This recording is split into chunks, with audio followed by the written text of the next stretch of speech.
Estamos lendo o livro de Números. Vamos começar agora o capítulo 9.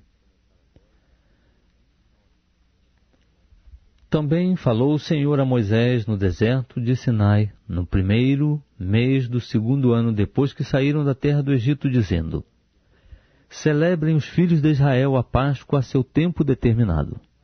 No dia 14 deste mês, à tardinha, a seu tempo determinado, a celebrareis. Segundo todos os seus estatutos e segundo todas as suas ordenanças, a celebrareis. Disse, pois, Moisés aos filhos de Israel que celebrassem a Páscoa.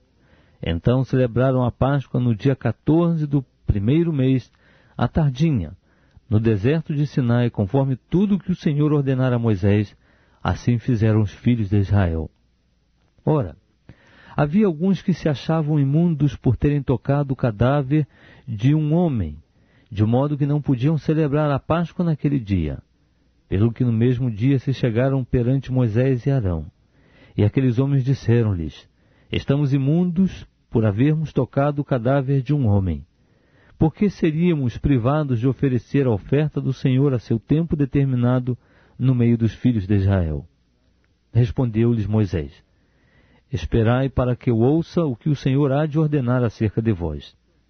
Então disse o Senhor a Moisés: Fala aos filhos de Israel, dizendo: Se alguém dentre vós, ou dentre os vossos descendentes, estiver imundo por ter tocado um cadáver, ou achar-se longe em viagem, contudo, ainda celebrará a Páscoa ao Senhor.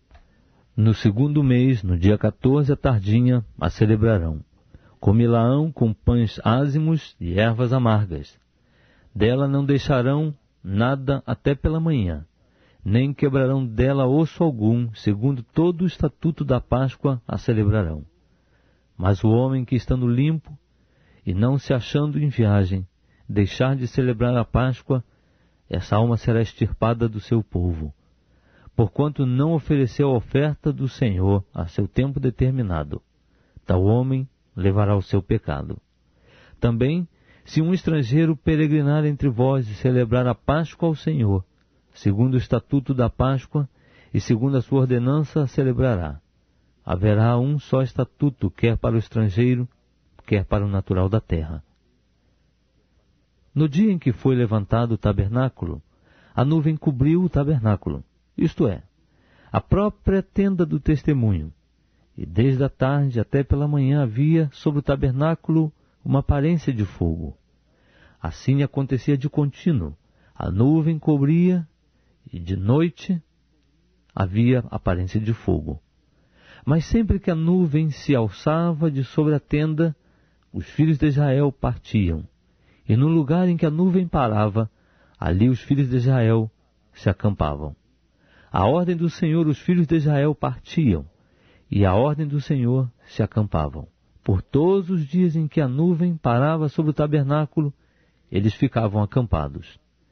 E quando a nuvem se detinha sobre o tabernáculo muitos dias, os filhos de Israel cumpriam o mandado do Senhor e não partiam. Às vezes a nuvem ficava poucos dias sobre o tabernáculo. Então, à ordem do Senhor, permaneciam acampados. E à ordem do Senhor, partiam. Outras vezes ficava a nuvem desde a tarde até pela manhã. E quando pela manhã a nuvem se alçava, eles partiam. Ou de dia, ou de noite, alçando-se a nuvem, partiam. Quer fosse por 2 dias, quer por 1 mês, quer por mais tempo que a nuvem se detinha sobre o tabernáculo, enquanto ficava sobre ele, os filhos de Israel permaneciam acampados e não partiam. Mas alçando-se elas, eles partiam. À ordem do Senhor se acampavam, e à ordem do Senhor partiam. Cumpriam o mandado do Senhor que ele lhes dera por intermédio de Moisés.